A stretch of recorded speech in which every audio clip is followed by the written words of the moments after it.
আমার এই দাবি দাওয়াগুলো এখন এখানে উত্থাপন করার দরকার ছিল না। আমি ভাবছিলাম যে আমাদের যারা এখন সরকার নির্বাচন করতেছেন তারা সরকার প্রধান ক্ষমতায় গিয়ে তারা অনেকগুলো জনগণের আশা আকাঙ্ক্ষার প্রতিফলন আমরা দেখতে পাবো, কিন্তু সেরকম আমরা আশা আকাঙ্ক্ষা দেখতে পাইনি। তাদের যে নির্বাচনী প্রতিশ্রুতিগুলো তাদের অনেকটা ভালো হলো, আমার কাছে সেটা মনোভূত হয় নাই বিদায়। এবং আমি ভাবছিলাম যে আমাদের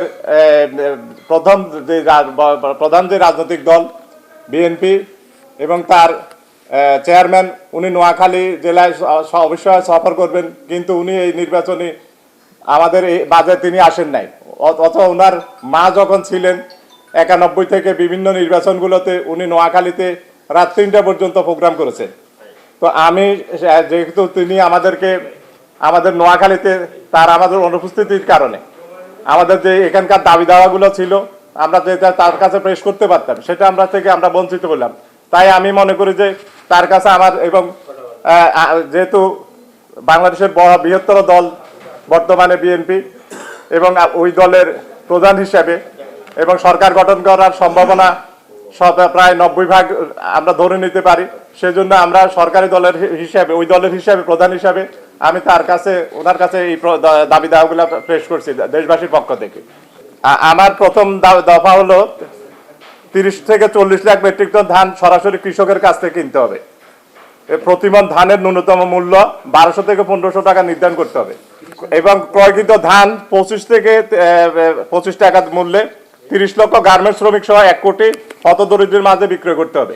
10 লাখ সিএনজি অটোরিকশা চালককে তারা 1 লক্ষ টাকা জামানত দিবে, বাকি যে 2-3 লাখ টাকা সেটা তারা 30 কিস্তির মাধ্যমে পরিশোধ করবে। এখানে সরকারের কোনো টাকা দেওয়ার দরকার নেই, এটা ব্যাংক থেকে দেবে।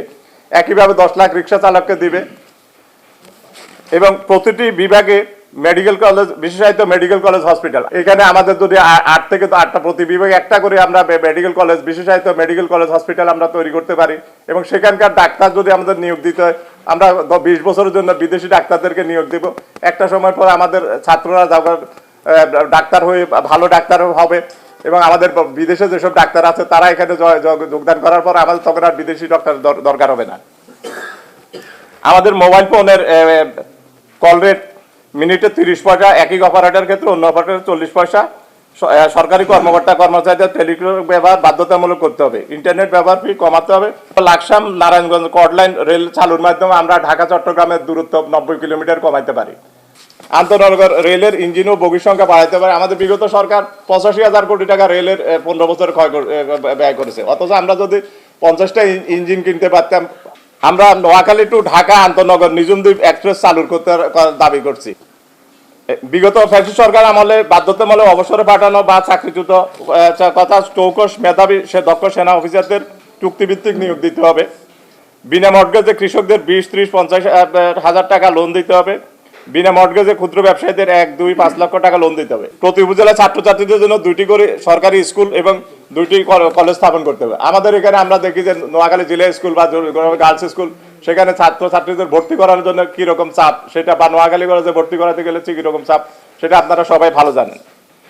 প্রতিটি জেলা সদরে ছাত্রী এবং কর্মজীবীদের মহিলাদের জন্য মহিলা হোস্টেল নির্মাণ করতে হবে। কলেজ বিশ্ববিদ্যালয়ের ছাত্রছাত্রীদের 6 বা 12 কিস্তিতে ল্যাপটপ কেনার ব্যবস্থা করতে হবে। দেশের সকল সরকারি প্রাথমিক বিদ্যালয়ে একজন করে ধর্মীয় শিক্ষক নিয়োগ দিতে হবে।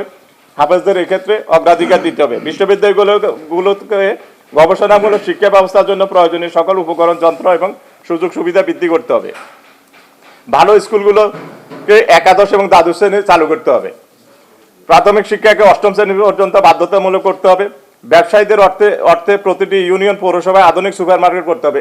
3 লক্ষ মসজিদের ইমাম, মুয়াজ্জিন, মন্দিরের পুরোহিত এবং গির্জার ফাদারদের মাসিক সম্মানী দিতে হবে।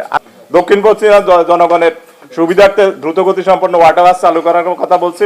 প্রতি উপজেলায় খেলাধুলার উন্নয়নে মাঠের জন্য প্রতি জেলায় 100 জন বিশিষ্ট খেলোয়াড়, রেফারি, সংগঠককে মাসিক ভাতা এক্ষেত্রে সরকারের 1.5 থেকে 200 কোটি টাকার মতো লাগতে পারে।